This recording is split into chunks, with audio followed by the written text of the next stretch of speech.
another thirsty Thursday. But one more day till Friday, and that's one day away from Saturday. Saturday is better than Sunday. It's not Monday, Tuesday, Wednesday, Friday, it's Thursday. It's not Monday, Tuesday, Wednesday, Friday, it's Thursday. It's Thursday.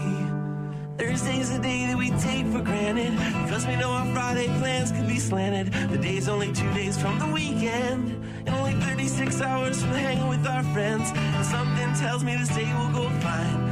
And for dinner, I think I'll have a glass of wine. It's not Monday, Tuesday, Wednesday, Friday, it's Thursday. It's not Monday, Tuesday, Wednesday, Friday, it's Thursday. It's Thursday. Thursday, for the hump day. Yeah, Thursday, the end in sight day. Oh, Thursday, what could be worse day? Oh, it's Thursday, Randy Hughes is brewing more beer for the weekend day. Not Monday, Tuesday, Wednesday, Friday, it's Thursday. Monday, Tuesday, Wednesday, Friday, it's Thursday. It's Thirsty Thursday. Yeah! It's beautiful. It is beautiful, actually. So much more beautiful than the original version, which was really loud and breathy. Andy Hughes with a version of the Thursday song from many years ago. He, of course, is the front man for Tug, also a very well-known solo act who does a lot of different stuff. And Tug's dropping a new album this Sunday. Are they really? Yeah, it's called 25. It drops digitally on Sunday. Thanking the community, the region, the state, the area, the Midwest for 25 years of music shows and community. Tug dropping a new one on Sunday digitally. I'm sure that they have plans to release physical copies at some point, but Oh, I'm sure. been party or something. talking to Andy about coming in maybe tomorrow to talk about that. That's a very fun version of it. He's So also playing at Muddy Waters in Trempealeau on Sunday Fun Day. Free show, 3 to 6. Love that Andy Hughes. He's my guy. We got a lot to get to on a Thursday morning. Office Core is going to join us a bit later on. We'll talk to her just after 8, see what she's up to this weekend. In the 715, we'll be asking each other hypothetical questions on Hypothetical Thursday. We got a new Karen of the day to get to. Bad news, happy music. And speaking of musicians that we're going to be talking to, we'll play some clips from our interview with Sean McCoy, who you might remember as the front man, one of the two front men for Bobaflex. That guy's got his fingers in all sorts of stuff. He kind of took a break from Bobaflex to go back home and raise his daughter and be a full-time dad, and still doing music and still being artistic, and got a new band, and they're dropping some new music, so we'll hear from him this morning as well. And if you want to be a part of the program, you can find us online at rockmornings.com.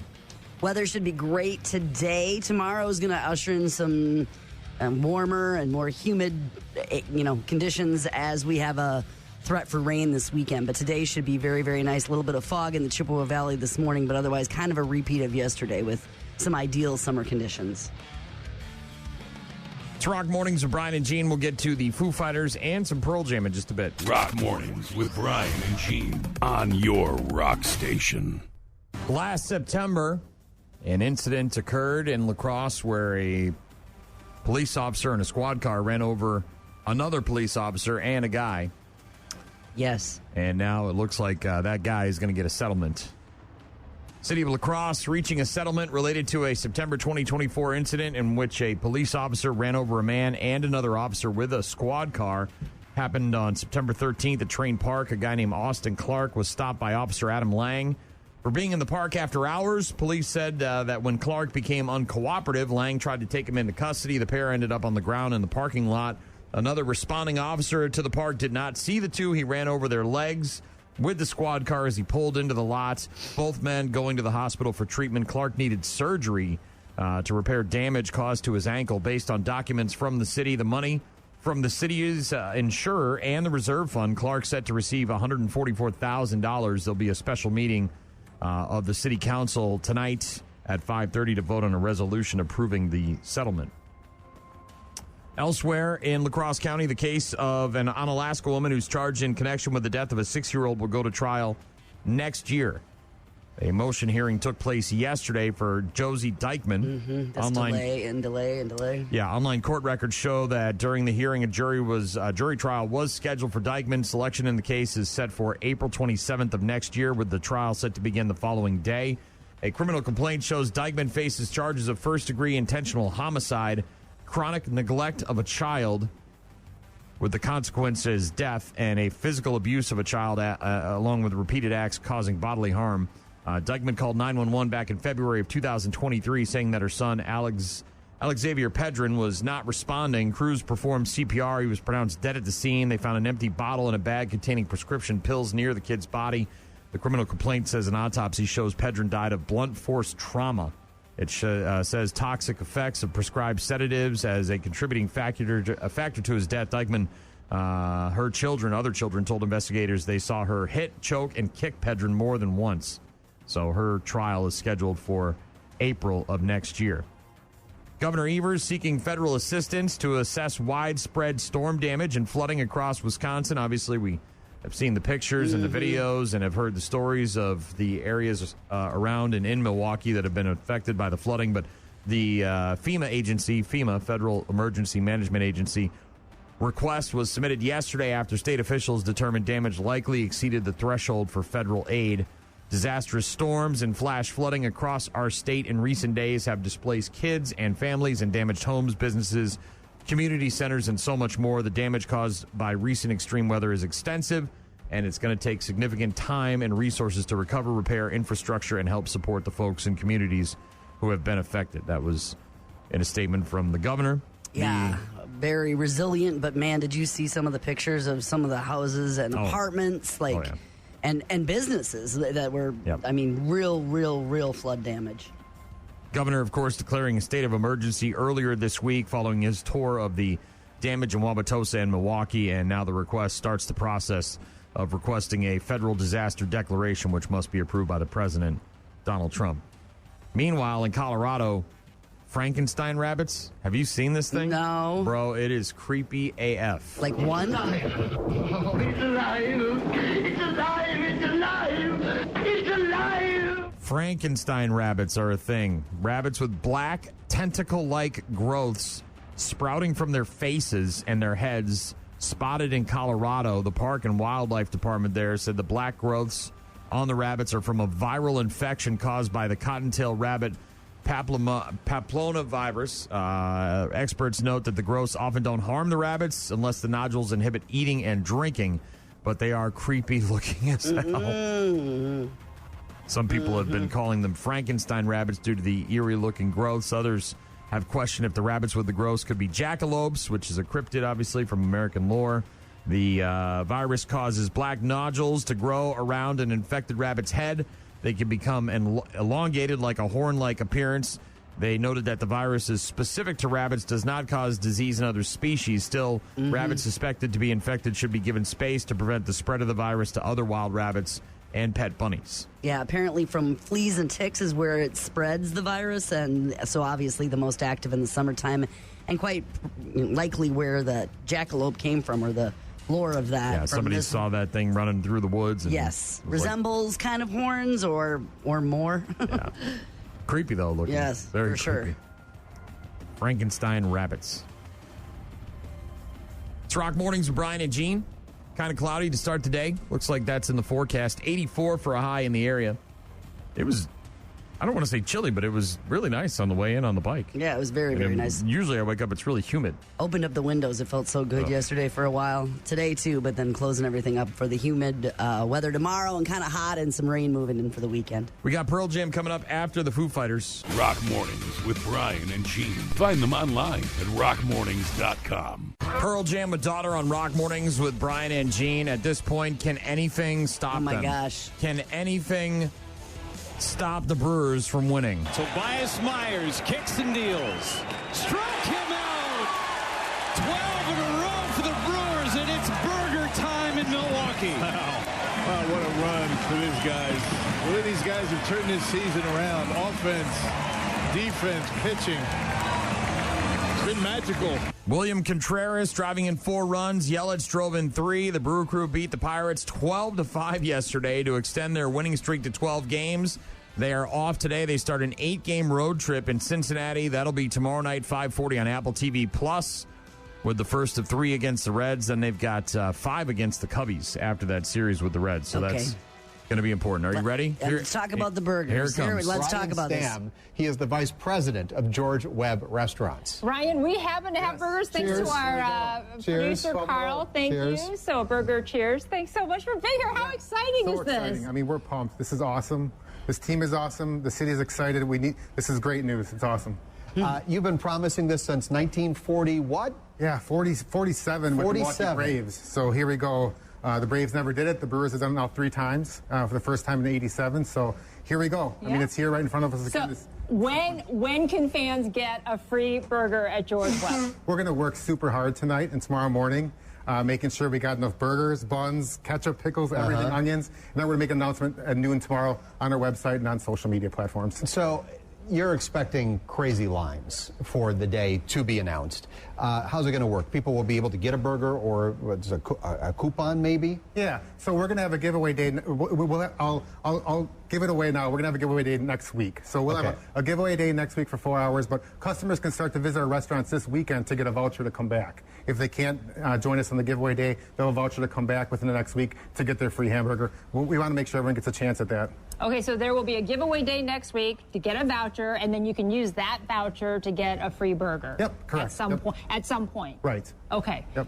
All right. How much work goes into preparing for this day? In 2018 was the last time we had to do this. Well, we got to do this, not had to do this. Correct. What do you go through then? Yeah, I think it's been good this year because they've had 2 winning streaks. So we've kind of been, this has been on our radar 2 times already this season. You got the extra beef hanging around? Yeah, I mean, no, the extra beef isn't hanging around. We're gonna order that in, right away. But I mean, we've been warming up. The girls are warming up. The staff knows about it. We're ready. So I think that the 2 times this year when they've hit winning streaks, which are so rare, it's just helped. I'm hearing chewing. Oh, it's so good. So in the past, it's been at least, 90,000 burgers last time, and then before that, 100 and some thousand burgers? Yeah, 87 was over 170,000 hamburgers. So that was huge. In 2018, we projected it was probably about 120,000 burgers. So it's a lot of hamburgers, but we're ready. We'll control the chaos. We're excited. The team is so good and it's so fun. Yeah. Thankfully, this is not the first time, as you heard there. The Brewers winning 12 in a row, and that means George Webb burgers for everybody in Milwaukee. Brandon Woodruff, who has pitched a bunch of important games for the Brewers. Yeah, this was great. Said that he felt some additional pressure when he took the mound yesterday against the Pirates. Not only would a victory maintain his perfect record on the season and extend the Brewers' winning streak to 12 games, but then free hamburgers for the entire city of Milwaukee on the line. How can you not feel the added pressure? Woodruff said, quote, "I was nervous. There was a little bit more at stake today. I wanted to win those burgers bad." Man. Who doesn't want a free burger? Of course. So George Webb, yes, promising free burgers if the Brew Crew won 17 games for decades. They did that, starting all the way back when Milwaukee was home to the minor league Brewers of the old American Association. That promotion changed and went from 17 games to 13 games by the time the Braves made Milwaukee a big league city back in 1953. But that franchise couldn't make it happen before they left for Atlanta in 66. George Webb then changed the promotion to just 12 games when the Brewers moved from Seattle in 1970, when they were formerly the Pilots, the Seattle Pilots. 3rd time. And then in 1987, the Brewers opened up the season with 13 wins in a row, more than 170,000 burgers given away to mark that occasion. The Brewers accomplished the feat a second time in 2018 when they closed the regular season with 8 regular season wins, followed by 4 playoff wins. George Webb was supposed to wait till today to announce the details, but as we heard there from their CEO, basically what they're going to do is next week will be a day when everyone can come in and get the free burger. Not sure what day or what time, but it'll be a window probably on Thursday. I think there's some clarification coming at noon today. Noon today, we'll get more info. But if you can't make it when they so if you hear the announcement at noon and you can't make it on that day to get your free burger in that window of time, or you're afraid of the lines or whatever, you can go into George Webb this weekend and they'll provide you with a voucher to get one at a later time. So George Webb's first burger location was 1948 at the corner of East Ogden Avenue and North Van Buren Street in Milwaukee. Since then, there's 20 locations in the metro area of Milwaukee. So it's, serving people. And one of the most, fun and iconic challenges that a city has done. And so everybody's going to want to eat these burgers, too. It's not just because it's free, but because it's victory burgers, man. Victory it's victory. burgers. It's part celebration. of the whole thing. It's a celebration. They don't want to miss out on that.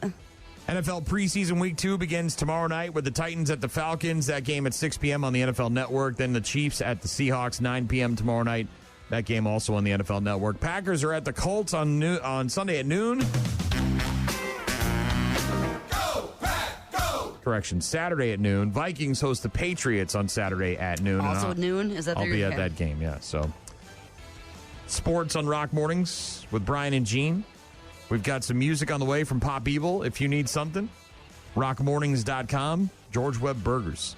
Do you have to, prove you're a resident of Milwaukee? I was wondering that, too.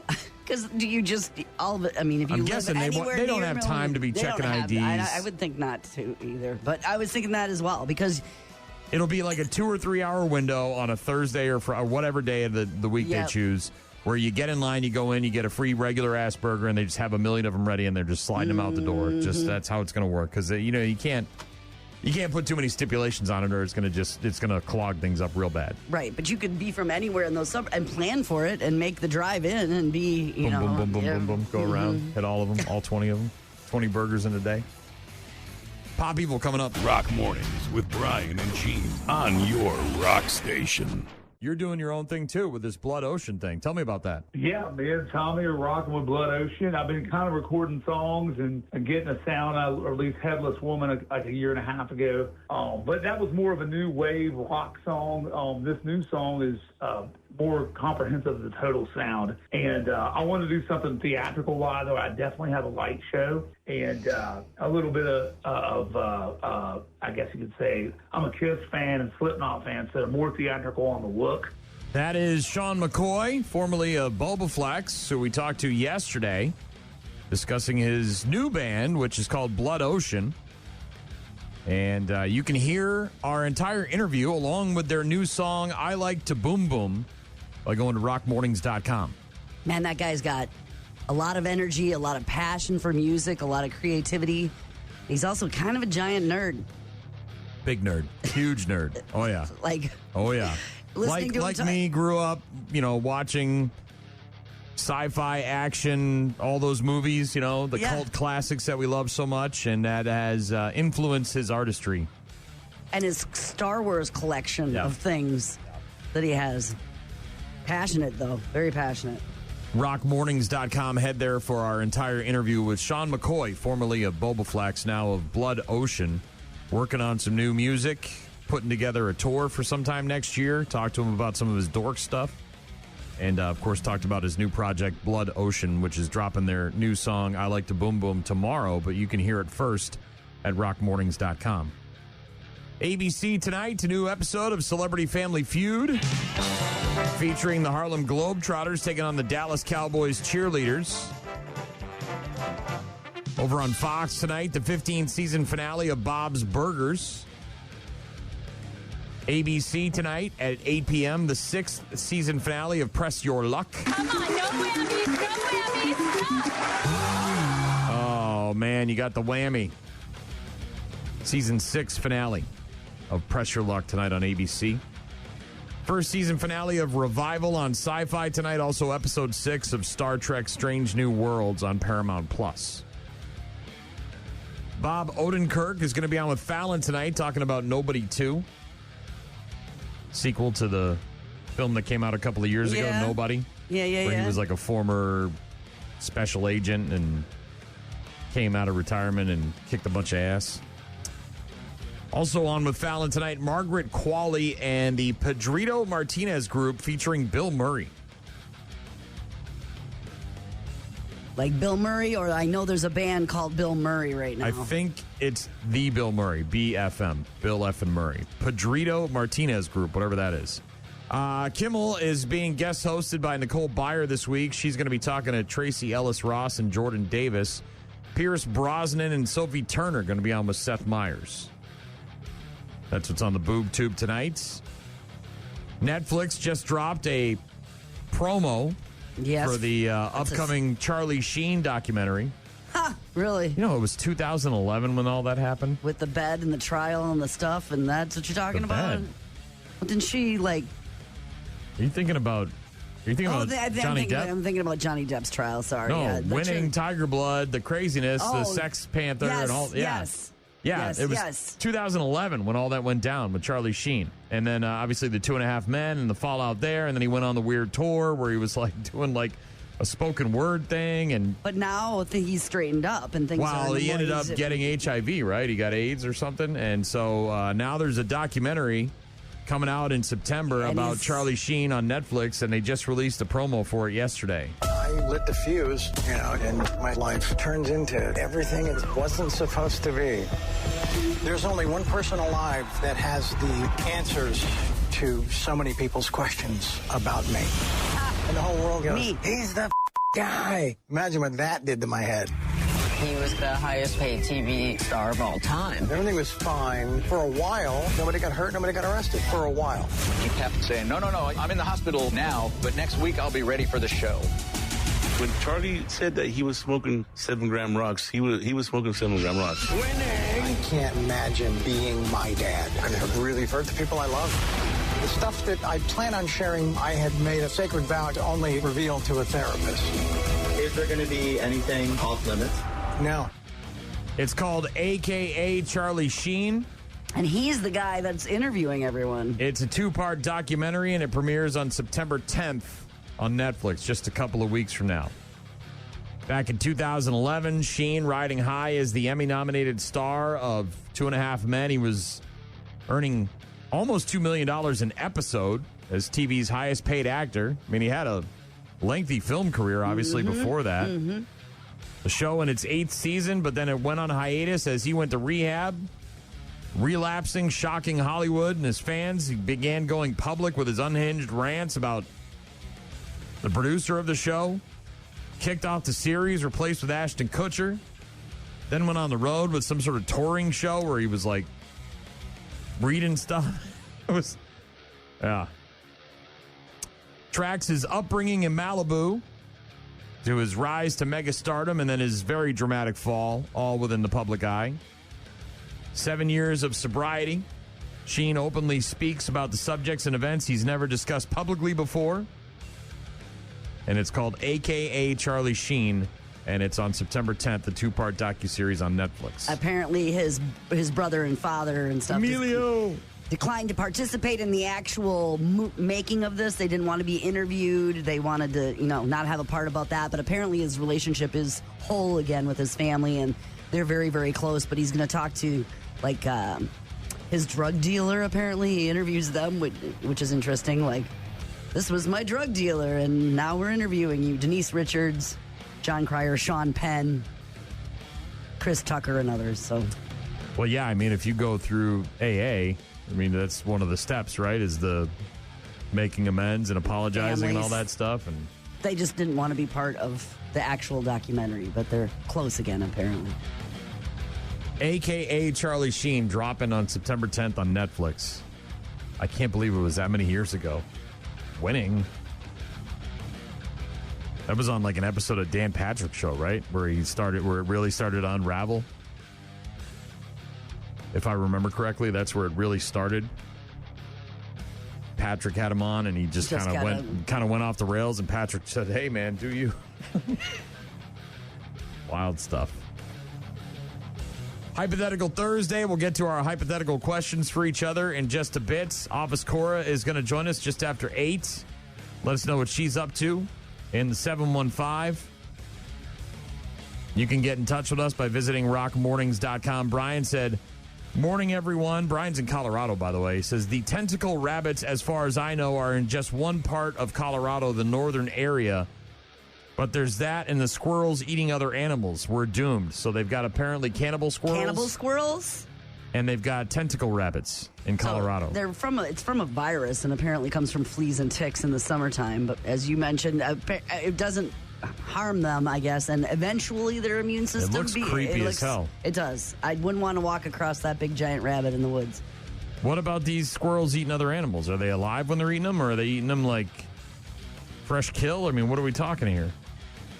Maybe our Colorado expert should let us know, because I haven't heard about cannibalistic Well, note to squirrels. self, don't go to Colorado anytime soon. Thanks, Brian from Colorado, for the text. I appreciate it. Chili Peppers. Rock Mornings with Brian and Gene. Find them online at rockmornings.com. Lincoln Park with Crawling on Rock Mornings with Brian and Gene. You can get in touch with us by visiting rockmornings.com. We got a text from Brian in Colorado who said the tentacle rabbits, as far as I know, are in just one part of Colorado, the northern area. But there's that and the squirrels eating other animals. Ha, we're doomed. I said all of that sounds horrible. He said the cannibal squirrels are in California for now. Yep. They go after voles and mice. We also got a voicemail through the app from someone talking about these squirrels. Yeah, I guess those squirrels are actively hunting. They basically hunt anything that's smaller than them. I don't know if they hunt in packs or not, but I guess, because I know from a fact that squirrels will eat bones to get calcium. So I don't know if it's like a deficiency with like some sort of mineral or something, but yeah, that's what they're doing. So it is California, and obviously thinking that squirrels are seeds and nut eaters, these ones are... I see them at my bird feeder every day. Yeah. They're not eating the birds. No, they're eating the right. nuts and seeds and corn and whatever. These are voles, is right, like little tiny mice. And apparently these were the first time that California ground squirrels had been chasing and killing those in kind of a... I did see a hamster predatory eat one of its behavior. babies one time. We had a hamster, and it gave birth to a litter, and it ate half of one of them, and then you open it, and you're like, oh, God, what the hell happened? Oh, my God. Nature is a real scary place, man. All right, let's cleanse our palate of that, of cannibal squirrels and Frankenstein rabbits. Let's talk about something a little more uplifting. Tell me. This is awesome. A cancer survivor in Canada celebrated her 63rd birthday by handing out 250 free parking passes to patients at the hospital that treats her. She had to pay the $12 daily fee over the years and knows that it can add up, especially when you're already dealing with the medical bills. And so she went out and purchased 250 of these bad boys for her 63rd birthday and then paid it forward to a bunch of other cancer patients who are going there for treatments. Christina Locke is her name. There's a banner out in front of the hospital that says, "Happy birthday to me. Your parking is free." She's a lymphoma cancer survivor. That's great. Celebrated her 63rd birthday by paying the parking fees for cancer patients. She knows how quickly the bills can add up after 20 years of hospital visits to the London Health Services Centre in London, Ontario, Canada. 2004, diagnosed with non-Hodgkin lymphoma, 26 lymph nodes on one side of her neck removed, and her cancer was monitored for years until a more aggressive form of lymphoma developed on the other side of her neck in 2023, requiring chemo and more frequent visits to the hospital. She then had a fundraiser, got some help from some friends, and raised over $3,700 to hand out the 250 free parking passes at the hospital that was treating her. Trish Eagleson, one of the recipients, said, quote, "A lovely surprise. It's a wonderful initiative." Maybe the hospital can look at this and say, maybe we shouldn't be charging $12 for cancer patients. Kind of a bad look. Kind of a bad look. I get it. There's fees attached to everything, but yeah. That was great for her to think of that and to do that and raise the money and all that. But you're right. Like, as part of maybe our internal services that we can offer in support of these patients ourselves, maybe we can do some free think about CMN, right? There's obviously, like you talk about, going and getting meals, and it doesn't have to be much, but maybe there's some sort of organization there that can look at that and say, hey, you know, like, look, if you're going to the hospital and you're going to be there for a broken arm, all right, $12, whatever. But if you're going there for 20 years to get cancer treatments, maybe the $12 is something we can waive. We can look, just kind of, somebody else can take care of that, maybe. In other uplifting news, this is kind of cool. If you feel like you, If you feel like you've accomplished a lot, maybe you should take a look at Jessica Caldwell. She earned 4 college degrees while working as a custodian at Texas A&M and also raising 4 kids. Just had a big story by CBS News about her and her life, about to earn her credentials so she can switch careers and become a teacher. Her advice is that if you want something, quote, be persistent. Look at her go. 4 kids, going to school, working full time. A mother of 4, achieving what many would consider impossible. Yeah. 4 college degrees while working full time as a custodian and raising her kids. For more than a decade, she cleaned the classrooms overnight at A&M Central Texas University, walking more than 26,000 miles behind the custodian cart. Shift ended at 5 a.m. She would then go home, care for her kids, attend college courses. Said, I was in charge of cleaning the classrooms, and 2 of the buildings out of the 3 that we have at Central Texas A&M, a couple of them actually have computers in them, so I was actually able to work on my homework or my assignments during my lunch break. Dedication. Yeah. Earned her bachelor's and master's degree while working full-time as a custodian, now one step away from earning her teaching credentials and going to change careers after she gets that bad boy. Probably going to be very excited to make that switch. And this is kind of cool. I did not know this. Did you know that when they transplant kidneys, they usually put them in one side as opposed to the other? Typically on one side of your body? Yeah. So there's a 16-year-old kid in Michigan. His name is Sam Hines, and he played a ton of baseball this summer because of something that his mom did for him about a decade ago when he was 6 years old. He had a rare kidney disease and had a transplant when he was about 8. And they usually put the new kidney on the right side of your body, but this kid's left-handed. And so if he was going to be playing baseball, that would expose the new kidney to getting hit by pitches. So she ended up working with the transplant people and got the kidney put on the other side. If the kidney was on his right side, he could get hit by a pitch there and be in real trouble. So she asked doctors if they could put it on his left side, and they agreed. And 8 years later, he's not only thriving, but he's still playing baseball, and he's very appreciative of the decision that his mom made. He went on the list, and 3 months later, he got the transplant. So he bats this way, and they always would put it here. Preferentially, when you get that kidney transplant, it goes into the right side. It makes sense, right? Like if you're left-handed and you have the bat up, you don't want it exposed to where all of these balls are coming at you at like 100 miles per hour. So they were happy to do it. They were happy to make it happen. I don't think I would have been able to function without playing baseball. Seeing him out there, I couldn't be more proud of him. Anything is possible, really. To have that foresight. I mean, okay, a 6-year-old or a 7-year-old loves baseball. Who doesn't? But to think that would continue all these years later. Sam Hines playing first base for the Southside Strikers this summer, also plays on his school team at East Grand Rapids. His uncle used to be the head coach. His dad played softball. Mm-hmm. Said we're kind of a baseball family. When he was 5 years old, he was on vacation to watch the Mets and Tigers at spring training. The next day, I woke up very, very sick. After they went back to Michigan, his mom, Alicia, took him to the Children's Hospital. They basically said, we're headed up to ICU. You need to call your family, and he's critical. And we were there for 30 days, an entire month. They're at this hospital with this kid. Diagnosed with atypical hemolytic uremic syndrome, AHUS. Right, something out of nowhere that you have no idea what it even is. Kidney, something you never heard of. I don't know what you're talking about. What are you talking about? What do you mean his kidneys are failing? He's a 7-year-old. Kidneys were failing, began years of in and out of the hospital treatments, dialysis, eventually getting on the list, got on the transplant list, and then 3 months later got a match. And they decided, hey, look, man, if this kid wants to keep playing baseball and we put the kidney on the right side, he's going to be exposed to that when he's at bat.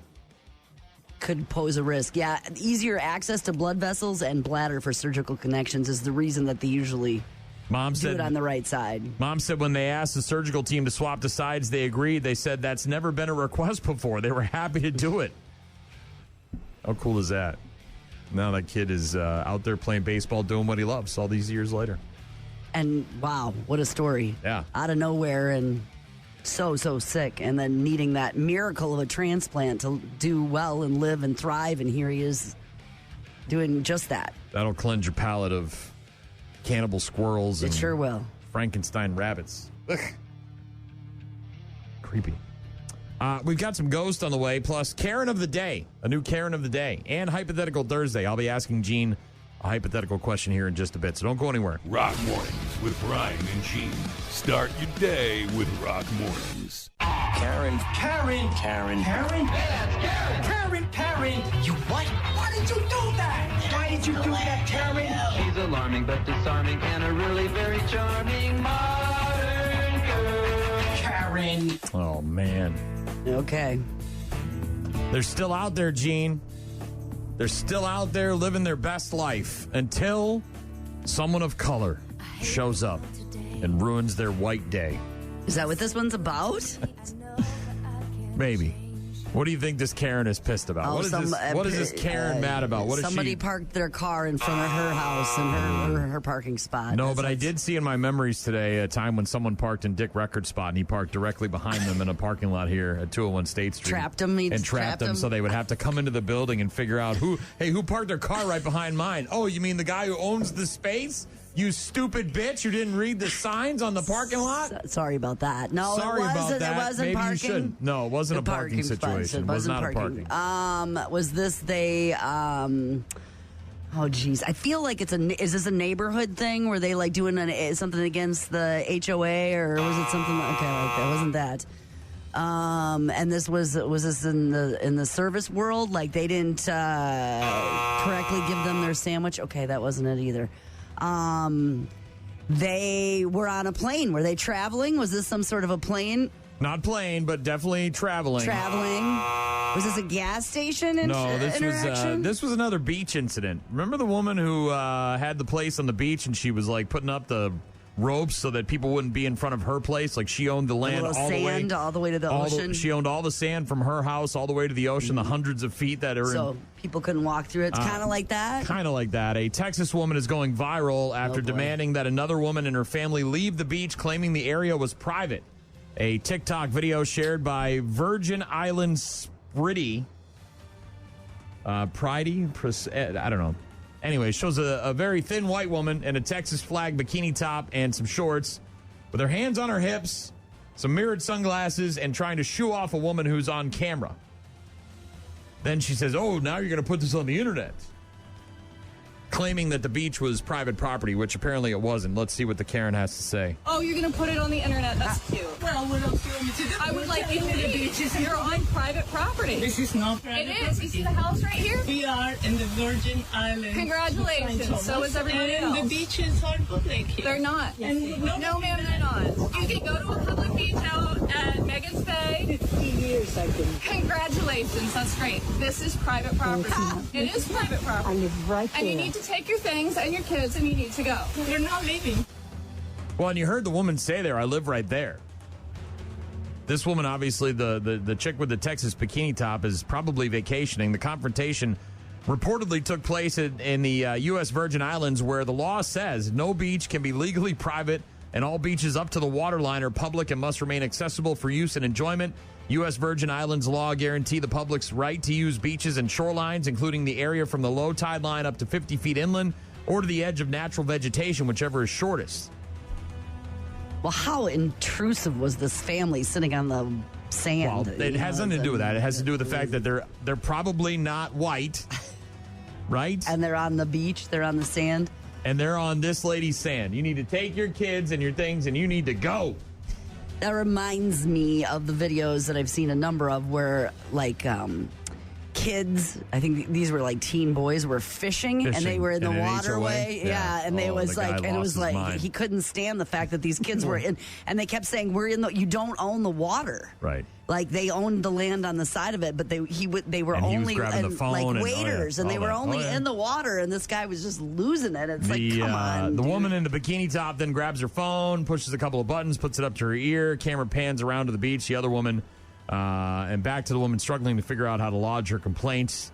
More than 2 million views as of Monday. Many viewers mocking the Texas woman for her attempt to call the police. Her looking at her phone, realizing that 911 doesn't work out of the country, one person wrote. Someone needs to tell Karen she doesn't own the beach. WTF. I have secondhand embarrassment. Karen of the day. Virgin Islands telling somebody they can't be on the beach even though it's a public beach. What are you going to do? Karen's can't stop, won't stop, Gene. Yeah. Can't stop. Going viral in your bikini top. Won't stop. It's Rock Mornings with Brian and Gene. Hypothetical Thursday. My question for you. I'm going first this week. Okay. Now, let's assume you have access to magical items. Potions, wands, magic hammers, whatever it is. All right. Unicorn dust. Magic carpets. Just think in the realm of magic, right? Mm-hmm. Not necessarily magicians doing card tricks, but Harry Potter-ish, wizards, witches, magic, things like that. You have access to all of the magical items that exist. Which one are you choosing and why? Oh, man. And you only get to keep that one. You don't get access to all the rest of them. You pick one and that's it. I'd probably pick the genie in the bottle, so I got 3 more wishes. Okay. That's probably what I'd pick. I mean, I get the magic carpet that can float around, and I don't know what invisible, the cloak that makes me invisible. I don't know how. Rob Banks. Rob Banks. I'm not robbing banks because I'm invisible. You know how quickly you'd start thinking about that? Well, why wouldn't I just get more wishes and then wish for money with that? Isn't me robbing banks? Everybody knows that doesn't work. The genie only gives you the 3 wishes. So what are they, if you're going to go genie? I don't know. Now I don't know. I don't know. Well, you just said genie. Probably. Well, right now, the way I'm feeling right now, I would go back in time and re-raise my kids and have them be little again. So that would be one of them, and then there'd be that the would money be your thing. first wish. Is the kids be small that's again? Right now. You want to change diapers? Now I am feeling that way. You are okay. a mess. I told you that. Mess. I told you that. Really, it's bad. I didn't realize it was this bad. And then money, I'd get the cloak without the robbing of the bank somehow, if there was just some sort of way that then I could, have that so I could change the travel. Go back in time. You're adding a lot of things here. You get 3 wishes, and they have to be specific. I don't. So now. Number one, answering my hypothetical question, if you could have one magic item. I would probably take the genie in the bottle. That would then give me 3 wishes. And then the reason for that is then you'd have 3 wishes. Yes. And now that, of course, bears the question, what are those 3 wishes? Your first one would be to travel back in time to re-raise your children. Well, at least visit in time. You know what I mean? To go back for a day or a week or something when that was a thing. I'm telling you, right now I'm going through some stuff, right? And then I would there'd be some sort of... Money. You know what I mean? Wouldn't that be everybody's Make answer me to rich. something? Make me rich. Yeah, so I can not have the... Financially rich. Yes. Got to be careful. Those genies, they can... Twist your words. And then... some people are like, a wealth of knowledge. Oh, great, now I'm smart, but I'm poor. That's not what I'm talking about. It's too late for that. I'm not interested in that. I've already done the poor thing. I'm over that. And then I don't know. I'd have to think about it. I wasn't ready to make the 3 wishes here right away, but I'd start with that. I think that's what my answer would be.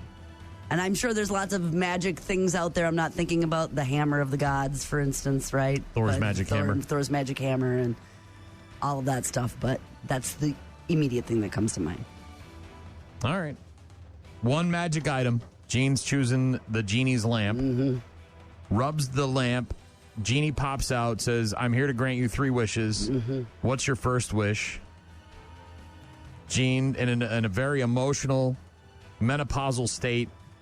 Part of my life right now. Dying to go back and see her children, even though there's hundreds of videos and pictures that exist on the internet and all over the place. But if I went back in time to see my kids, my dad would also be there, right? So there's all of those things, right? Right. So, Then money, right? A very close second. Make me wealthy, financially wealthy, so that I can have money for things. And then the third one, you don't know. I got to think about it here for a second. Hypothetical Thursday. Hypothetical Thursday. If you want to weigh in, go to rockmornings.com, or you can download the free 95.7 The Rock app or the free 92.9 The X app. And you can submit voicemails or images or videos. Let us know what you're up to. If you want to participate in our Hypothetical Thursdays, we'll get to Office Cora. Gene will ask me a hypothetical question in a bit, and we'll do sports after the Offspring. Rock Mornings with Brian and Gene. Find the daily podcast at rockmornings.com. Rock Mornings with Brian and Gene. That, of course, the Offspring. Tom texted in, said you can have one of those wishes to have a memory chest of every moment in your life to watch whenever you want. Ooh, I like that.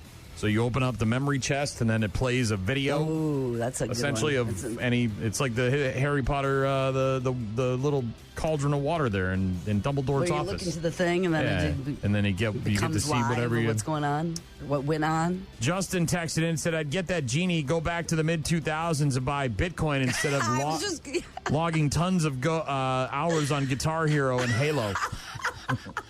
Justin made a zigged when he should have zagged. In the 2000s. Hey, man, Guitar Hero kept us busy for a few months, man. It really did. Really did. I hear you, though. I hear you. I hear the going back and buying the thing that then all of a sudden is like, oh, man, if I would have had stock in this. The nostalgia that you have for the things that you had, then you got rid of. It's all the G1 Transformers that I had when I was growing up. But you can get all our contact info online at rockmornings.com if you want to participate in Hypothetical Thursday. You can also download the 95.7 The Rock app or the 92.9 The X app and submit voicemails, images, and videos. We got a voicemail here. This thing sucks so bad. Did it really? I hope Ring Boy's listening to how crappy this thing is. It's a piece of crap. This stupid open mic. There we go. Oh, Okay. now it's playing. All right. This is Mango with the Respect truck. My wish, I would go, not that I have an endless supply of money, it's that every time I reach in my pocket, I have the money that I want to pay for something. I've always thought about that, too. Like, rather than being rich to the point where you have billions of dollars, what about if every time you open up your wallet, there's a $100 bill there? Well, like on-call money. So you don't have it all of a sudden at once, and you're like, oh, my gosh, there's all this money where maybe people are coming out of the woodwork. Sort of like do you take the payout? Ending. It's like, which option do you take when you win the lottery? Do you take the one time, or do you take the annuity? It's the never-ending bottle of water. Oof. When you're thirsty. Money all the time. Brew Crew with their 12th in a row, beating the Pirates 12-5 yesterday. Have a hamburger. Free hamburgers from George Webb. An announcement later on today about how that's all going to work. But basically, they said sometime next week there'll be a day and a set time where you can go into any of the George Webb locations in Milwaukee, get a free burger. Or if you can't make it during that time, you can go in this weekend and get some kind of voucher to use at a later date. They're going to have full details, I think, today at noon. So should be interesting, and it's super fun. Only 3 times in the history of the Brewers or the Braves has this ever happened. Browns quarterback Shadir Sanders injuring an oblique while throwing yesterday, held out of the first day of joint practices with the Eagles. The owner of the NHL's Carolina Hurricanes, Tom Dundon, has agreed to buy the Portland Trail Blazers from the estate of Paul G. Allen for the valuation of more than just $4 billion. He does plan to keep the team in Portland. At least that's what he said. Celtics are officially getting sold. Board of Governors for the NBA unanimously approving the sale of the Celtics to a group that's led by private equity mogul Bill Chisholm. Franchise at $6.1 billion. Transaction expected to close shortly, and when it does, Chisholm would take ownership of at least 51% of the team, with full control coming in 2028 at a price that would bring the total value to $7.3 billion. Oof, that's a lot of money. That's a lot. Speaking of teams that are for sale, the Twins are no longer for sale. Oh, really? Executive Chair Joe Pohlad announced yesterday on behalf of his family, after exploring a variety of options over the last year or so, the Pohlad family would remain the principal owner of the club and add new investors instead. They said, for more than 4 decades, our family has had the privilege of owning the Minnesota Twins. This franchise has become part of our family history, as it has for our employees, our players, this community, and Twins fans everywhere. Over the past several months, we explored a wide range of potential investment and ownership opportunities. Our focus throughout has been on what's best for the long-term future of the Twins. We have been fully open to all possibilities. So for now, Twins they're coming off the market. Just was talking to somebody last night that was wearing their Twins hat, and they were walking up. This was down at Riverside Park by the boat, and somebody saw the hat and was like, hey, what are you going to buy some of your team? What are you going to do? He's like, oh, man. NASCAR says it has no plans to limit driver celebrations in the aftermath of Xfinity driver Connor Zilich's fall in Victory Lane and the broken collarbone he suffered. The managing director of communications for NASCAR, Mike Ford, addressed the incident on the series Hauler Talk podcast earlier this week, saying that some Victory Lane precautions will be put into place, but that no new policies are being implemented. Look, the guy got his foot caught in the netting and fell out of his car. I don't know if you need to rearrange the entire race just so somebody doesn't fall out. It happens once in a blue moon.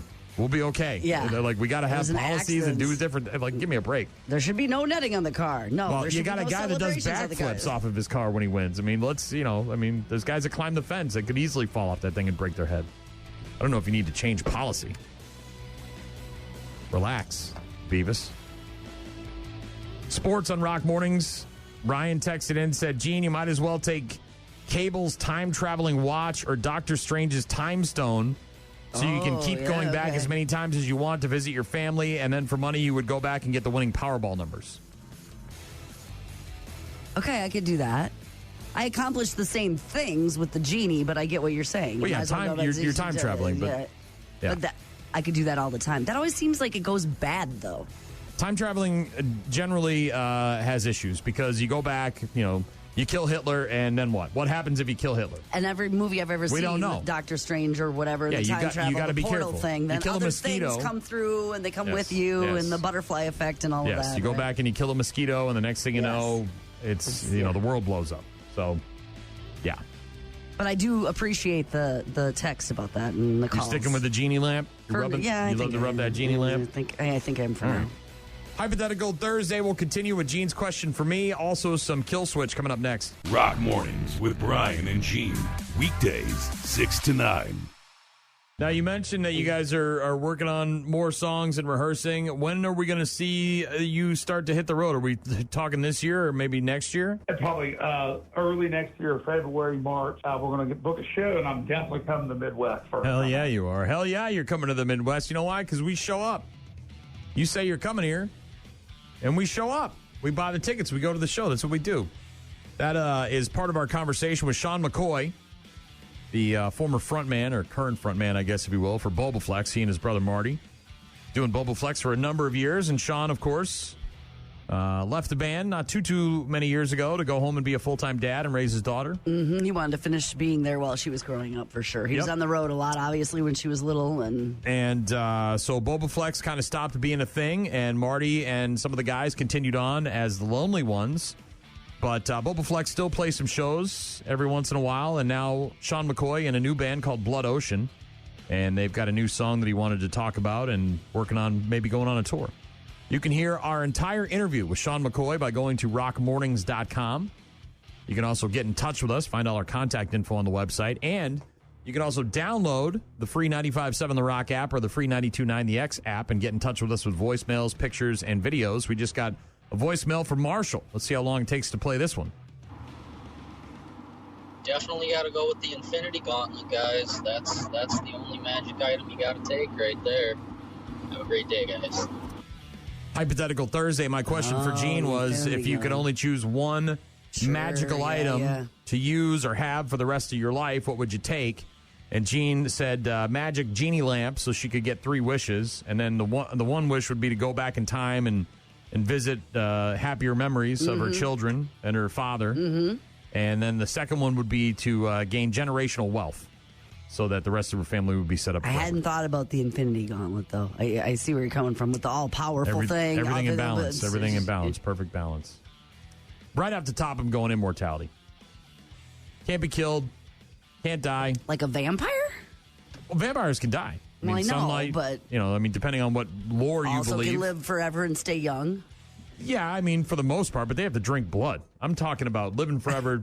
Like Without the blood part? Almost like Dorian Gray, right? You know the story of Dorian Gray? No. All right, we'll Google it. I don't want to go through the whole rigmarole of telling you about it. Is Basically, this the guy Benjamin Buttons? Are you no, going he lives backwards? forever, but it's a picture, and he's in a picture, and and if you destroy the picture, he dies. Yada yada yada. Okay. Kind of a thing. Anyways, so that's a very Cliff Notes nutshell kind of situation there. But anyways, so that was my hypothetical question for you on Hypothetical Thursday. What's yours for me? Okay.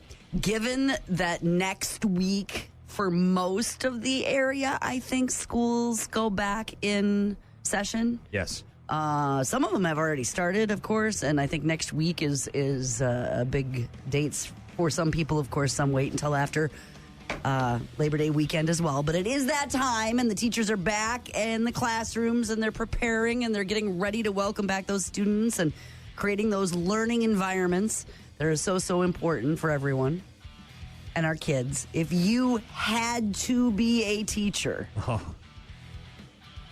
What age group? What would you teach? Oh, what subject? Well, and that determines age group, right? Because you can't be teaching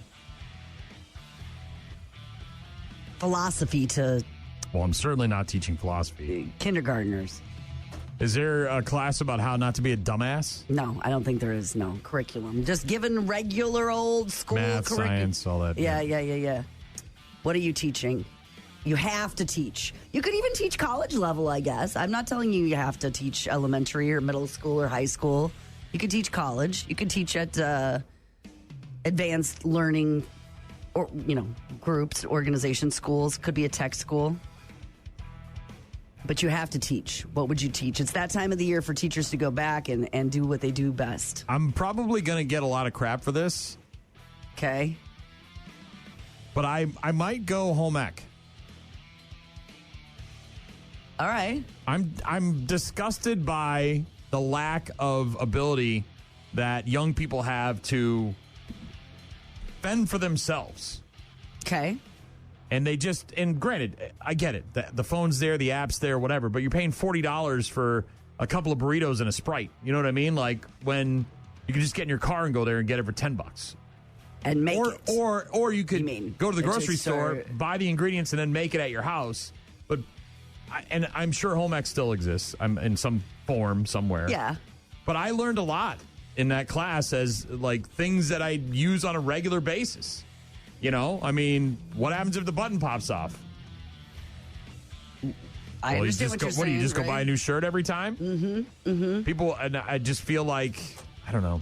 Practical life skills, is that what you're saying? That would be more of I mean, everybody thinks home ec, you're making tiramisu like in Superbad, or you're sewing pillows that look like letters or whatever. I think there's a lot of things that fall underneath that, though. I mean, there's some home management, there's some financial like some literacy. Minor repairs around the house that you can figure out. Learning how to cook.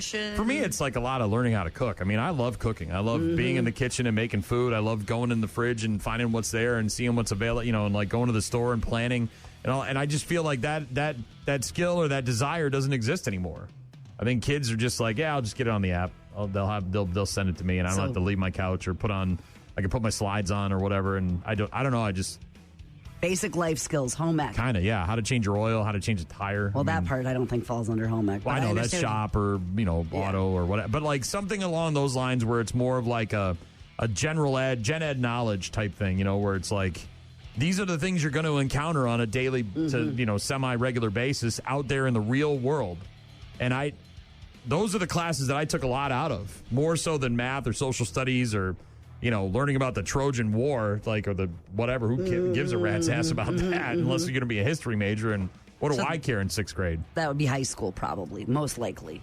I think most home ec then you got to classes deal with high school kids. Ugh. Yeah, but that okay. So teachers going back to school, and it's that time of the year. Yeah, I guess. I don't know. I'm not well versed enough than anything else to teach it. You know what I mean? I like math. I like English. I like science, but I don't know enough about that to teach it. Obviously, if I was a teacher, I'd probably know that stuff, or have a curriculum or some sort of help. But in terms of like a class that I would probably get into and enjoy, you could be able to and I would feel transition into. Well, and I feel like it would be helpful. It would actually go to great lengths to people, because what have I ever done with A squared plus B squared equals C squared? That you could teach somebody else about any of that chemistry or. Jody said shop class. They would teach shop class. Preparing. But similar, you go to shop class, you learn how to build a birdhouse, but it's more about, hammer, nail. What is this tool? What is that tool? What is a bandsaw? What is, like the safety measures. Why do exact measurements matter? Why do you measure twice and cut once? All those things. Yeah. So some sort of gen ed type, like life skills class. Cooking, things like that, how to change a light bulb. Mm-hmm. The importance of cleaning your house, things along those nature. How to clean your house. Well, I think people, they either wipe something down or they... A lot of that stuff learn at home, too, right? That's what is, but they have those classes for those purposes. Preparing the classrooms, teachers are getting back to planning lessons and getting ready for that learning environment that starts in. What about you? What districts. Would you teach if you had to be a teacher? I would probably teach kindergarten or like A, B, C, 1, 2, 3. 4K or whatever. Dude, I could not be around screaming kids. Little kids. The only positive to that so hilarious. is nap time. You get like an hour where everyone's just chilling out. But I couldn't do it. The screaming and the yelling and the pooping and everything else. Yeah. God. Well, it's a lot about obviously basics, but it's also about basics about life, getting along with each other, understanding. Well, the nice thing about kindergarten too is that the expectations from the parents are pretty low. Yeah. Like, just take care of the kid and don't let him die. You know what I mean? Don't be like. Well, they have to learn some things, but still, you don't have to like. Hilarious. But like, it's not like. You know, I mean, if you got an overachieving kid, they're going to a special kindergarten, right? If you're bringing your kid to me. Look, the kid's going to come home dirty a lot of times, all right? He's going to be playing outside. It's not, going to be sticky. Sticky kid. Probably. Yeah. So you're going kindergarten, huh? Probably. All right. Staying now with Mud Shovel. We'll talk to Office Core in just a bit. Rock Mornings with Brian and Gene. Find them online at rockmornings.com. Thursdays at about 8:15, we're joined by the one and only Office Cora. There she is. To let us know what she's doing this weekend in the 715. But before we get to that, Office Cora, we got to take a look back. Apparently, you were on stage at some point at Ashley for the Arts. I was there on Saturday, and they were telling me that Friday. Yeah, they were saying you better do as good or better than Cora did because you were great apparently on stage. Well, I don't know if you're joking, but I had an amazing time. I had so much fun. And I got to, I didn't get to do the intro for ZZ Top, but I got to do the outro, which was even cooler. Yeah. Tell me about this dress comment thing. I was wearing my favorite dress, and they were walking off stage when we were walking on, and Mr. Z kind of checks me out, and he goes, "Killer dress." Wow. Killer dress. That's like the best comment in the world. Can you imagine how good you would feel if you were someone who got a compliment from a rock star as they're coming off stage? They just sweated for like an hour and a half up there playing all of everybody's favorite hits, and then they come off and the one thing they want to compliment people on is your dress? Yes, I love that. Right? That's a great dress. That's a week-long high right there. You're probably still riding that carpet, right? Cora... We did get a text message from Nikki, and she wanted me to ask you to explain a mullet. Apparently, you had a hard time on Friday night at Ashley for the Arts trying to explain what a mullet is. Nope. You know what happened? You do we do a joint stage intro. Okay. I was on stage with Dave DeVille from our competitive station. I know him well. He didn't let me even touch the microphone, Brian. He would hold it out to my mouth. I would say a couple words, and then he'd pull it back, so I didn't get a chance to fully explain. He says to me, "Ooh, how's your mullet situation?" So then he kind of, which was a surprise, like I wasn't quite sure what he was talking about. Then he holds the microphone over to me, and I was just saying, I'm like, a mullet, that's business in the front, party in the back. Mhm. And I was trying to say, like, my hair is all long, like it's all one length. I was trying to say, like, I'm all party, baby.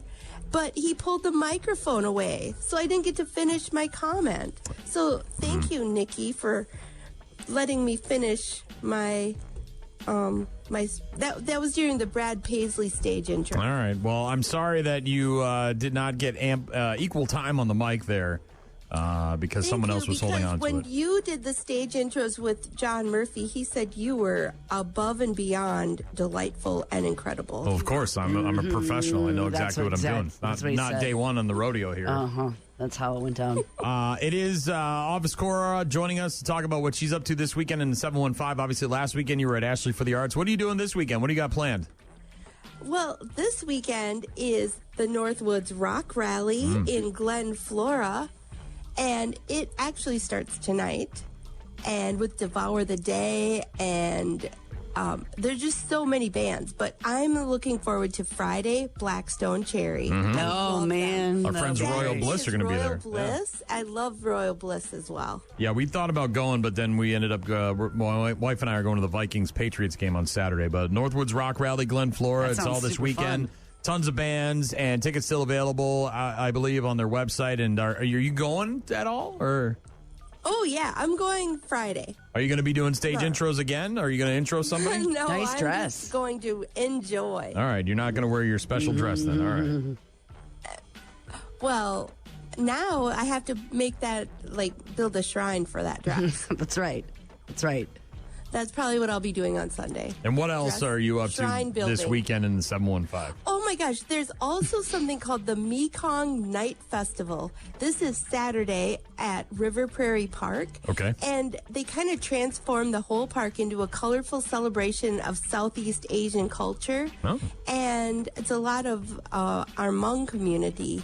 And they do a Thai water festival where you bring your own water gun for an epic water fight. Let's get to the food portion of the city. Let's get to the food portion. Where's the food? Because that's what I really... Okay. Hmong They food, all right? Let's talk about these... Over 100 mouth-watering dishes. See. Authentic Southern Asian flavors that you there it can't is. find anywhere There else it is. around the Chippewa Valley. You buried the but lead they're on me, gonna be Office Cora. So what's it called and where is it at? It's called the Mekong Night Festival. Mekong Night Festival, and it's... And it's 11 a.m. until 10:30 p.m. at River Prairie on Saturday. On Saturday. God, Saturday sounds like a good day. It does sound like a good day. Eating all that food, that Hmong food. Jesus Christ. Oh my gosh, it's going to be so good. Wow, Office Cora, it sounds like you got a busy weekend in the 715. So pace yourself. Go easy. All right? Take it easy. Oh, the dress might make an appearance at the Mekong Night Festival. It's supposed to be very warm. It's definitely summer dress weather on Saturday. Yeah. Correct. Especially if you're going to be filling up on Hmong food. You know, if you're going to be eating a bunch of egg Keep rolls it and loose. stuff, you know. The clothing. Jesus The Christ over here. clothing. Rated R superstar. It's clothing. Keep Good it loose. Lord. You know what I'm saying? All of a sudden we went from PG-13 to XXX. Keep it loose. Gene, I'm trying to keep it classy over here. Thank you. It ain't easy. It's also Hypothetical Thursday. My question for Gene was, if you could have one magical item to use for the rest of your life, whether it's a magic carpet or it's a, a magic lamp with a genie in it or a magic, wand or whatever, what would you choose? Thor's Office hammer. Cora? Oh, wow. I know. Could it be kind of like a portal where I just walk out my bedroom door or my front Sure. door every morning and I'm ready? Like my hair's done, my teeth are brushed, I'm dressed. It's just like a magic portal and there it is. So rather than transporting you from home to office, you go through the portal and you're just ready for the day. I'm ready. Does it work in dressed. reverse where It's like if you're done with work, you come home and you step through the portal and you're in your PJs? So it's a beautification portal. Is that what you're I saying? love that. And then you walk through and you're just in your jammies. Do you get a back rub while you're going through the portal too? Or? Of course. Yeah. That's how you start the day. All Yeah, right. that's the best way. Gene's question for me was if I had to teach a class at school in any age group, what class would I teach? Math, science, social studies, all that. What and I went with some sort of general life skills education, almost like a home ec type Well, thing. Cora, our beloved teachers are getting back to school. Their classrooms are getting ready. They're planning their lesson plans. They're getting ready to welcome our students back, whether that's 4-year-olds up to college seniors. Yes. So if you were a teacher and you were getting ready for your students, what would that classroom? Would it be how to have a great mullet? Would that be your class? What would you be teaching? Could be a trade Brian, school that would too. That would not be my thing. No. I think I would teach maybe English. English, all right. Mm-hmm. What age group? Like there's so many. Oh, little kids. Little kids. Okay. Grade The school. ABCs. All right. Oh, Do you have a hypothetical question for us, You know Office Cora? what? Okay, here's my thing. When I was a kid, I actually got a timeout because I would sing the ABCs different than everyone else. I'm But shocked. I got all the letters in there. I'm shocked I would to hear do that. like A, B, C, D, E, F, G, H, I, J, K, L, M, N, O, P, U, R, S, T, U, V, W, X, Y, Z. So she sang it to a different tune. That's what I'm just saying, is that I sang it differently, and the teacher was just like, Yeah, that's that not middle right. section in there wasn't even letters. Yeah. I used That is to. different. It's I not used to actually get the my- alphabet, Cora. That's why they didn't like it, because I don't know what that middle section was. I heard you up till L, and the rest of it was... It was kind of a garble. It was garble. It wasn't really. I used to have my desk put in the hallway because I wouldn't stop talking and joking around. So that's where I'm I at. could see that. Oh, my hypothetical question. If you could only communicate using animal sounds, which one would you choose? Which animal? Well, a parrot because it talks. Ooh, good one. It actually Well speaks played, English. Brian. Mm-hmm. And they live to be like 100 and years. some thousand years old. I once knew a parrot that even said swear words. Hell yeah. Oh, yeah, you do. Hell yeah, you do. What's those the are point of best speaking English parrots. if you can't? Or a say cockatiel, all- don't they say words too? They Yeah, do. They I think do. so. They can swear at you too. Gene, you going parrot Yeah, too? Well, it makes sense, right? I mean, You going to be a dolphin? Do that? they You love- communicate like that, I know they Brian. do. You freak. You're so freaky. They do. I they think communicate. For the rest of the day, They- Gene needs to communicate with dolphin noises. I'm not doing All right, it Aquaman. now. All right, Aquaman. Not doing it now. But yeah, probably an already talking thing. That makes sense. I was going with a cat because they purr when Yeah, they're happy, cats too. meow for attention. When you hiss. rub a cat's back, it purrs. Brian, one time you saw somebody rub my back. One time was all he needed. It was very erotic. All right, Corey, you have fun this weekend. You sound like a busy gal. Okay, you two and right. everyone out there. Office Core each and every Thursday. Joining us to let us know what she's up to in the 715. Good old Office Core. Yeah, it's a big one. That's what she said. It's anonymous, it's fast, and it's free. Yes, that's how I like it. Anonymous, fast, and free. We got another one today. I heard it. I'm going to have to get to that I here. definitely heard it. That's two big ones. Yeah. Hell yeah, it was. Rule number one when it comes to microphone management, you never let someone else hold your mic. It's Radio 101. First thing you learn, right? She Not didn't. well, actually, first I know, but she it's didn't have the mic. He was holding it, and he should have given it to her. Yes, and I'm gonna correct. admonish him. I'm friends with him. I'm gonna send him a text and be like, dude, you don't do that. that's Give mean. her the mic. That's mean. Unless she said like I've never done this before, and he's like, well, maybe I'll hold the mic just in case. Because if you got the mic, like things can get out of control. If you're not, Nikki, bashing Cora, busting her balls about not knowing what a mullet is. She knew. She said party in the front. She didn't get to Or finish her business in the front, sentence. party in the rear. She didn't get to Wisconsin Waterfall. Mm-hmm. Bad News, Happy Music is coming up next. Don't go anywhere. Rock Mornings with Brian and Gene. More from Brian and Gene is coming up. You're about to enter a beautiful, exciting, wonderful new world.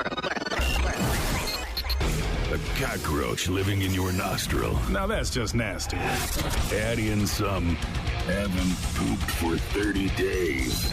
Poop is raining from the ceilings. Poop. And sprinkle in some hashtag Florida Man for flavor. Florida man. Florida man. Florida man. Florida man. Florida man. Florida man. Florida man quits his Burger King job, steals all of their chicken nuggets. It's bad news. Bad news. With happy music. Let's rock. A couple of teens in South Carolina arrested after stealing a train Like a train, like a choo-choo train? and going on a joyride. This happened last Saturday. The two teenagers broke into the railroad facilities sometime in the evening. Keys just in the ignition? Is that Started the deal? an engine that was connected to two other train cars, drove it all around the yard before taking it down the rail towards a neighboring town. They reportedly went on YouTube to learn how to start the train. God damn it, YouTube. Probably should have watched the video on how to stop the train, however, because on the way back from their joyride, the train switched tracks and they ran into several cars on the same line, forcing one of them to derail, causing, quote, significant damage. Oh, yeah, my gosh, yes. They were arrested, charged with burglary, grand larceny, malicious damage, willful destruction of railroad property, and injury to railroad. Names and ages not released, but two teenagers stealing trains after they learned how to start one up thanks to the good old YouTube. Turns out it's not that difficult. You just put in a little search there and... The chief said they went on YouTube to learn how to start Find a out train, it, and yeah. that's how they did it. Once they climbed onto the train, they were able to start the engine. The tracks switched after they went past it, so when they came back, they ran into cars that were on the same line. This was a dangerous and reckless act. Railroad property is not a place to play. Trains, railroad lines, yards present serious risks, and unauthorized access can have life-threatening consequences. Yeah. This is gross. You ready? Is it worms? Yeah. In people's heads and noses and stomachs and... Body. In the body cavity? Hashtag Florida woman arrested, elder abuse. What? Took her father to the hospital where he was found to be covered in human waste and maggots. Pamela Reynolds said she was her elderly father's caregiver when they were questioning her at the hospital as he was being treated for several serious health concerns. Father, suffering from severe health problems, including diabetes and heart failure. When police spoke to the employees at the hospital who treated the man, they said he was suffering from necrosis, was covered in feces, and was severely malnourished. Reynolds told police she had not moved her father from his recliner for 2 months. 2 months. This guy sat in a recliner. Oh, my God. Pooping and peeing himself. Skin rotting. Maggots forming. Terrifying. Oh, elder abuse. Just treated for his injuries, cleaned up by the time the police arrived. Hospital. In the ICU. The officer that responded to the call said, "I could smell decaying flesh coming from the alleged victim. The man was unable to move himself, and the officer noted several injuries to his body as he was being photographed by crime scene techs. One injury was allegedly the size of a softball with black and yellow tissue and fluids coming out." Oh, gross. Gross, gross, gross. Well, yeah, he couldn't move. He was dependent on her, and then nothing was there was no care. Medical staff who treated the man told police that his right hip injury had become necrotic. When he arrived, the wound contained maggots and feces. When police questioned the woman, she told them that she regularly bathed her father with soap and water and gave him food and medicine while in her care. Allegedly, No, you didn't. No, you didn't. She allegedly said she had not taken her father to the doctor since January and had not moved him because of transportation issues. Told police she did not see or was not aware of the injuries on her father. Yeah. Arrested. Yeah. Yes. Earlier this month, one count of neglect of an elderly or disabled adult with great bodily harm booked into the county jail there, being held on $10,000 bonds or arraignment scheduled for the 22nd. Nasty. Left this guy in the recliner. Terrible. For 2 months. Terrible. I need to use the chair. Yeah. That guy needed to use the toilet. Yeah. And you didn't, well, you didn't let do him. anything. You didn't take care of him at all. Yeah. And if you then call someone and just say, "I can't do this," you know, and get authorities in there, ward of the state or something better than that. You'd think, but ugh. Yeah. A woman was arrested over the weekend in Utah after police say she tried to shoot her cell phone. 53-year-old woman booked into the Utah County Jail on Sunday, on suspicion of illegal discharge of a firearm. 9 o'clock on Saturday night, this woman, or a resident, called police to report a bullet hole in his fence. The resident had originally called the police on the 4th of August after hearing what sounded like a gunshot and a man and a woman arguing in a neighborhood backyard. Police were called, but initially unable to determine the source of the noise. On Saturday, the owner of the property located the bullet hole in the fence and determined that the neighbors had discharged a firearm, which resulted in the bullet coming through the fence. That's concerning. When officers questioned the neighbor, he said his girlfriend on that night was, quote, drunk and angry about her phone. She and the male got into an argument, and she grabbed the male's revolver from under his bed and went upstairs yelling that she was going to shoot her phone. Being a man isn't about the penis. Good. Bad. I'm the guy with the gun. There we go. The girl with the gun and the phone. A phone and a gun. Moments later, the man said he heard a gunshot from his backyard. He then went outside, and the girlfriend gave him the revolver, told him that she was trying to shoot her phone, and did not explain anything further. When officers questioned the girlfriend, she claimed the shooting was an accident, but would not elaborate on the circumstance that led to the shooting, and told me she did not want to talk to me anymore. Then booked into jail. Yeah. Got mad at her phone, decided I'm just going to... Got mad at him saying something about her phone, and then got mad at took it out on the phone, and then got the gun. No word on the condition of the phone. Have you ever fired your gun up in the air and gone, ah? No, I have not ever fired my gun up in the air Just and gone, ah. in a neighborhood, just out by a fence in the middle of the night. I wish there was video of this, because the video that I watched doesn't have the actual event happening. It's very strange. You can kind of see the plane taxiing, and then as you watch it several times over and over again, you see the guy sort of lying on the ground. But a backseat passenger in an F-15D Eagle belonging to the 104th Fighter Wings appears to have accidentally ejected from the aircraft while it was on the ground at the Barnes Air National Guard Base in Westfield, Massachusetts. Like just shoot out the bottom? Well, you've seen movies, right? Yeah. Ejector seat. Yeah. You pull the thing and it explodes out of the plane, and the top pops the top off that thing, and you go up in the air, and then the parachute and everything. But the plane was on the ground? Yeah. So sometimes when these, air shows come to town, they'll get a media person to go up and videotape their experience in one of these planes. Happened to you. I did it. I did it in Big Bertha when the Blue Angels were here many years ago. I got in Big Bertha. The undated video was posted on social media, shows the aftermath of the incident. There is a puff of smoke seen wafting from the back seat as the F-15 is still taxiing down the runway. The canopy, having been blown off during the ejection sequence, is lying on the Eagle's left wing, and the passenger appears to be crawling next to the runway with what looks like a parachute as the F-15 continues to roll by. Can you imagine being that pilot? Oh, Jesus Christ, I'm going to have to fill out so much effing paperwork for this. This is, oh, man, they're never going to let me in this plane again.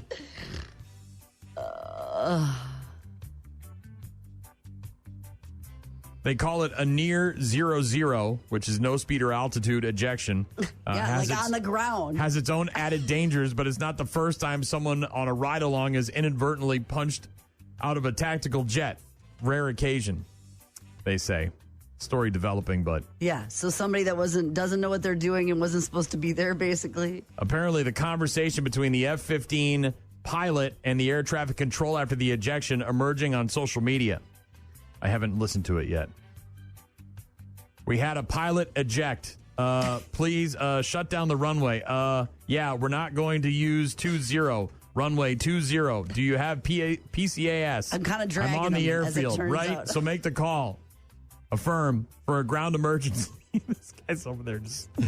Oh, man. Rung his bell real good. Hit the top of that thing. Punk.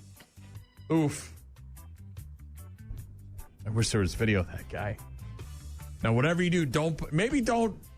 I don't know. Can you just cover that button? Can you dismantle that button or that ripcord or something? I'm sure you can. Like a little screen over the top of it. You've probably done a bunch of these. If you're the guy, the pilot, like they have someone special to do these for people. You're like, hey, bringing the media up. Okay, so take it easy on them, whatever. I'm assuming they were just getting back. Don't push the blue button. What does this do? There he goes. Oh, God. I'm going to get in so much trouble. So much trouble.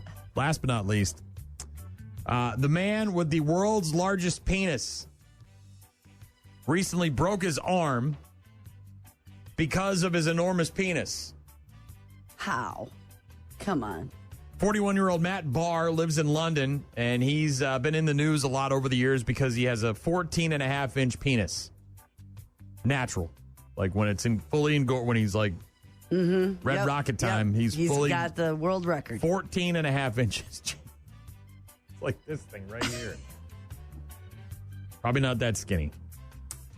He was in the news again after he explained how his massive wiener caused him to slip and fall while he was in the shower. Now that penis had a mole on it. I'd recognize that penis anywhere. One of the issues with being so large is it's not exactly easy to see my feet. Can you imagine? Like for me, it's my big fat gut. For this guy, it's his big fat wiener. He can't that thing's just see swanging around in his shower. He can't see anything down there. He can't see past that. Any sudden movements can also mess with his balance. There's so much weight shifting to the right or to the left, I could be tossed off my feet. He says he was rushing to get ready for work, didn't see some shower gel in his tub because his junk was the only thing in his eye line. Slipped on the soap, fell in the shower, landed on his shoulder, ended up with 2 fractures. Says it's just the latest way his extra-large wiener has caused him some trouble. No, seriously, listen, if there's ever anything I can do for you, or more to the point, to you, you let me know, okay? Can you hammer a 6-inch spike through a board with your penis? Not right now. A girl's got to have her standards. This guy probably could. He says it's just the latest way his extra-large manhood has caused him trouble. He said being aroused can cause him to be lightheaded. So much of his blood has to go to this thing. And he's only got so much in his body.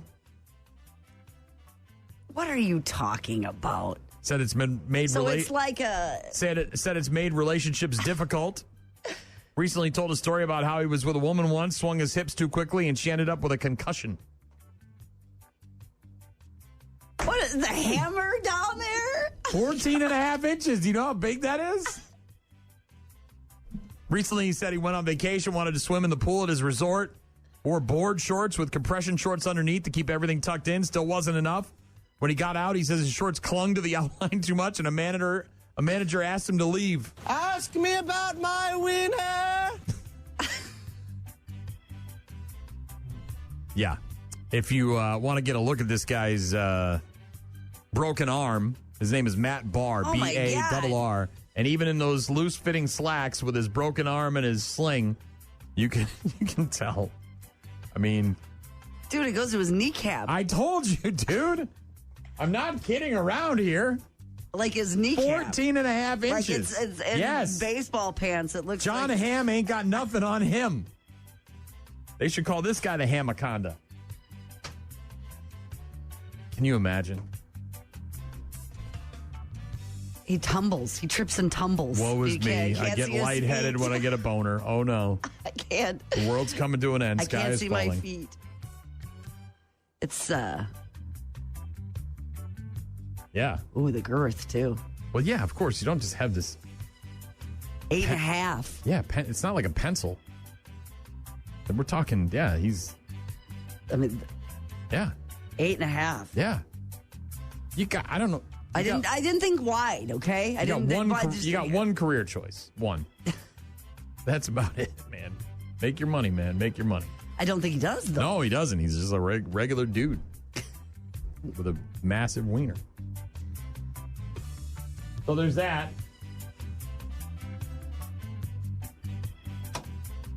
Bad news. Doesn't look like a guy, though, with a massive, you know what I mean? Like, no, he's just a regular dude walking down the street. Dum-dum. Yeah.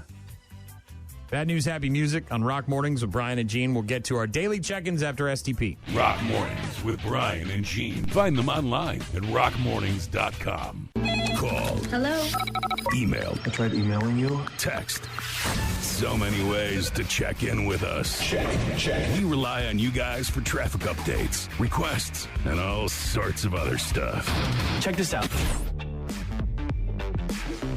Rockmornings.com is the website where you can find all of our contact info.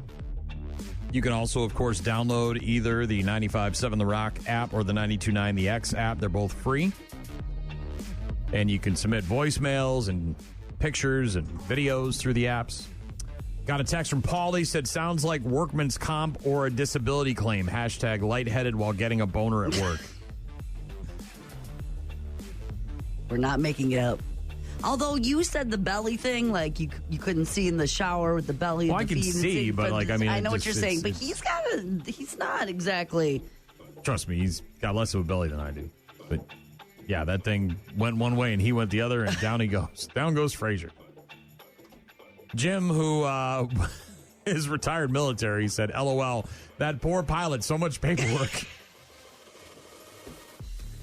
Well, he had a guest in his plane, and it's shocking that they had the button just available to somebody who's not trained.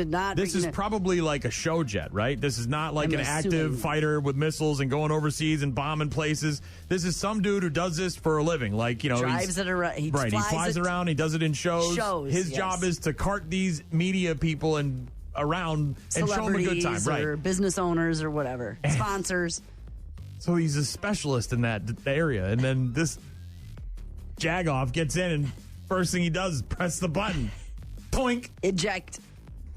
Oh, God. You would think, though, that maybe they would have that, like you said. Cover it up with a paper cup, like a tap handle at a bar. Put the cup over it, like, hey, that's out. Can't use that right now. Nikki texted in, said you should ask Office Cora to explain a mullet. She had a hard time Friday night at Ashley for the Arts. Not her fault, Nikki. Not her fault. Thanks for the question there, but not her fault. She did not have her hands on the mic, so she didn't get ample time to explain the mullet. Jody texting in saying that they would teach shop class if they had to teach school kids going back to school. Justin, we were talking Hypothetical Thursday. If you have any magic item, powers or item. Well, not powers, I guess. Item is a better way to say Justin it. said, I'd get that genie, go back to the mid-2000s and buy Bitcoin instead of logging tons of hours on Guitar Hero and Halo. I hear that. Now that you knew if you know then what you know now. Yeah, exactly. Also got a voicemail from someone about, I believe, a movie.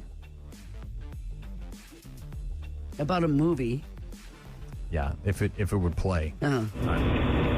Good morning. This is Mango with the Respect Truck. My wish, I would go, not that I have an endless supply of money, is that every time I reach in my pocket, I have the money that I want to pay for something. Yeah, that's a good wish. Yeah, you talked about that. Not a bad idea. I hadn't thought about that. Yeah, not so much that you're rich, but that there's always money for whatever you need. Right? Yeah. Just the concept of maybe not coming into it all at once where you have people that then, want their share of it. It's an endless amount. As Gene said, don't come into it all at once. Don't. You have an endless amount. Never ending. That's what I meant. That is what she said. Thank you for all the text messages and voicemails, including our friend Brian in Colorado, who said, good morning, everyone. Those tentacle rabbits, as far as I know, are in just one part of Colorado, the northern area, but there's also squirrels eating other animals, so we're doomed. Those are in California. And we found out those are in California. It's a true thing. I thought he was making it up, but he's not. They eat voles. Great. Cannibal squirrels, tentacle Frankenstein rabbits, cocaine bears, meth gators. We have a meth squirrel, too. We had the guy feeding it meth. Oh. They're cannibal squirrels. I don't want them to start eating animals. I don't think so. Thank you for all the correspondence. Have a great rest of your Thursday. We will talk to you tomorrow.